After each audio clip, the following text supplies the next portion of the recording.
आज की बड़ी खबर यही है कि 28 पार्टियों की इंडी गठबंधन की चौथी बैठक में कोई बड़ा फैसला नहीं हो पाया। हालांकि इस बैठक में गठबंधन के अंदर पीएम उम्मीदवार को लेकर खटपट जरूर सामने आ गई। बैठक में ममता बनर्जी ने कांग्रेस अध्यक्ष मल्लिकार्जुन खड़गे के नाम का प्रस्ताव रखा। अरविंद केजरीवाल ने ममता के प्रस्ताव का समर्थन किया। बताया जा रहा है कि खड़गे का नाम आने से लालू प्रसाद यादव और नीतीश कुमार खुश नहीं है, इसलिए वो प्रेस कॉन्फ्रेंस में भी नहीं आए। खड़गे के सवाल पर अखिलेश यादव ने भी चुप्पी साध ली। इस मामले में खुद खड़गे ने हस्तक्षेप करते हुए कहा कि इसका फैसला जीतने के बाद होगा।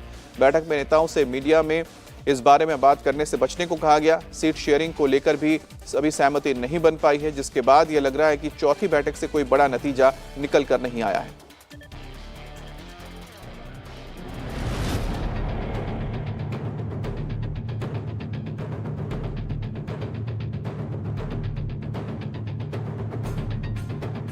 लोकसभा चुनाव दस्तक दे चुके हैं। आईएनडीआई गठबंधन के नेता चार बड़ी बैठकें कर चुके हैं, लेकिन अभी तक कई सवालों के जवाब नहीं मिल पाए हैं। दिल्ली में हुई चौथी बैठक में ठोस फैसले की उम्मीद थी, लेकिन हुआ क्या वो देखिए। पीएम मोदी के खिलाफ गठबंधन का चेहरा कौन होगा, इस पर चर्चा की शुरुआत हुई, लेकिन कोई फैसला नहीं हुआ। गठबंधन के संयोजक पर भी इस बैठक में कोई फैसला नहीं हो पाया। सीट शेयरिंग के फॉर्मूले पर काफी देर तक बात हुई, सबने अपनी राय रखी, लेकिन कोई फैसला नहीं हुआ। गठबंधन का कॉमन मिनिमम प्रोग्राम क्या होगा, इसे बाद में तय करने का फैसला लिया गया। ऐसा भी नहीं कि इस माथापच्ची से कुछ भी नहीं निकला। दिल्ली के अशोका होटल में हुई इस बैठक में मौजूद 28 पार्टियों के नेताओं ने मिलकर तय किया है कि 30 जनवरी से एक साथ चुनाव प्रचार की शुरुआत की जाए। इसका मतलब यह हुआ कि सहयोगी दल एक मंच पर नजर आएंगे। करारी हार से तिलमिलाए गठबंधन ने अब ईवीएम के साथ साथ वीवीपैट से भी गिनती करने की मांग की है। 2024 में चुनावी मुद्दों को लेकर 10 पॉइंट पर सहमति बनने की खबर है, हालांकि इसे अभी सार्वजनिक नहीं किया गया है। इस बैठक की सबसे दिलचस्प चर्चा रही पीएम उम्मीदवार की। पीएम पद के उम्मीदवार के लिए नाम लेने की पहल ममता बनर्जी ने पीएम के चेहरे के लिए कांग्रेस अध्यक्ष मल्लिकार्जुन खड़गे का नाम लिया। आम आदमी पार्टी के संयोजक अरविंद केजरीवाल ने इसका समर्थन किया, लेकिन बताया जा रहा है कि लालू प्रसाद यादव और नीतीश कुमार इससे नाराज हो गए। इतने नाराज कि प्रेस कॉन्फ्रेंस में ही नहीं आए। अखिलेश यादव ने इस पर चुप्पी साध ली। खुद खड़गे ने भी इस चर्चा को होल्ड कर दिया। पहले सभी लोग जीत के आना है, जीत के लिए क्या करना उसके बारे में हम सोचे। कौन प्राइम मिनिस्टर बनना ये बाद में की बात है।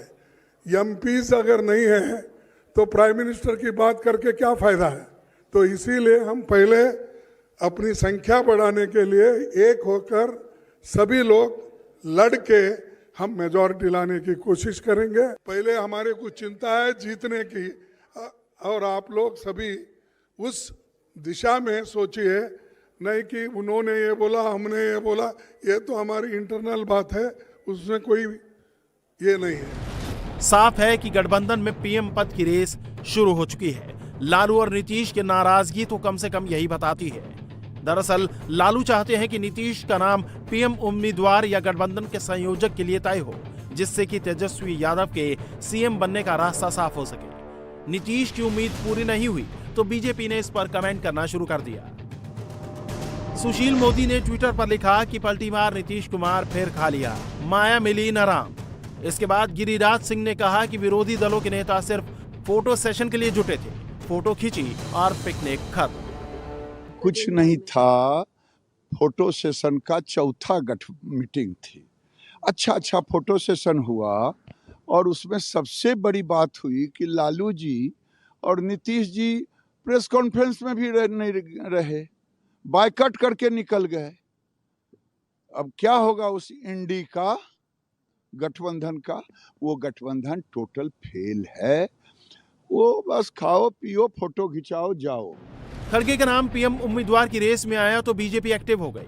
हरियाणा के सीएम मनोहर लाल खट्टर ने इस बहाने राहुल गांधी को निशाने पर ले लिया। देखिए, कांग्रेस की तरह रहे या कांग्रेस को आगे बढ़ाने के लिए जो उन्होंने कुछ बीच में प्रयोग किए थे, उसमें कांग्रेस को एक सफलता मिली थी। चाहे वो नरसिम्हा राव जी को प्रधानमंत्री बनाया था और चाहे उन्होंने मनमोहन सिंह जी को बनाया था, वो भी 5 साल शासन कर गए, फिर वो भी 10 साल शासन कर गए। लेकिन जैसे ही सोनिया गांधी ने और राहुल गांधी को आगे बढ़ाने के लिए प्रयत्न किया तो 2009 के बाद तो भूल भाल गए सब, क्या हुआ क्या नहीं हुआ। और लौट करके कांग्रेस को खड़ा करने के लिए वो आए तो बड़ी अच्छी बात है। और उसके साथ साथ मैं तो अपने नेता प्रतिपक्ष को भी कहूंगा कि हरियाणा में कांग्रेस को जिंदा रखना है तो किसी और को आगे बढ़ाएं। अगर ये भी दीपेंद्र के पीछे लगे रहेंगे तो जैसे वहां हालत हुई यहाँ भी वैसे रहेगी। धन्यवाद। पीएम की रेस को लेकर गठबंधन की बैठक में मल्लिकार्जुन खड़गे के नाम पर सहयोगी कितने असहज हो गए, इसका अंदाजा इस बात से ही लग गया है कि अंदर मौजूद वाई को जहां इसे खुलकर बताने लगे, वहीं सीताराम येचुरी ने इसे मनगढ़ंत बताना शुरू कर दिया। कैसे होगी, स्टेट लेवल पे कैसे होगी?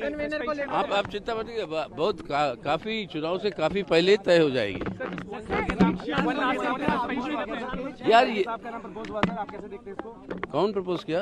ममता जी ने जानकारी है, ममता जी ने आपसे यार जो थे वहाँ पे मीटिंग में उनको पता नहीं, आपको पता है तो आप ही जवाब दीजिए। एवरीथिंग जनवरी में होगा। सर, ममता बनर्जी के प्रस्ताव को किस किस ने मंजूरी दी, किस किस ने बोला मल्लिकार्जुन खड़गे की पीएम पोस्ट के लिए? या किस किस ने उस पे सहमति दी सर, किस किस ने सपोर्ट किया उस प्रपोजल को? There was no opposition to that suggestion, she suggested. Okay और पीएम पोस्ट मल्लिकार्जुन खड़गे क्या सजेस्ट किया ममता जी ने, आप एक बार बता दीजिए एक लाइन में। खड़गे शुड बी द पीएम, खड़गे शुड बी द कन्वीनर और द पीएम फेस। सर, खड़गे should be for the PM और द कन्वीनर फेस। पीएम बोला है। PM face. बैठक में जिस मुद्दे पर सबसे ज्यादा चर्चा हुई वो था सीट शेयरिंग, लेकिन इस पर भी कोई बड़ा फैसला नहीं हुआ है। हम आपको बताते हैं कि सीट शेयरिंग को लेकर किस पार्टी की क्या राय है।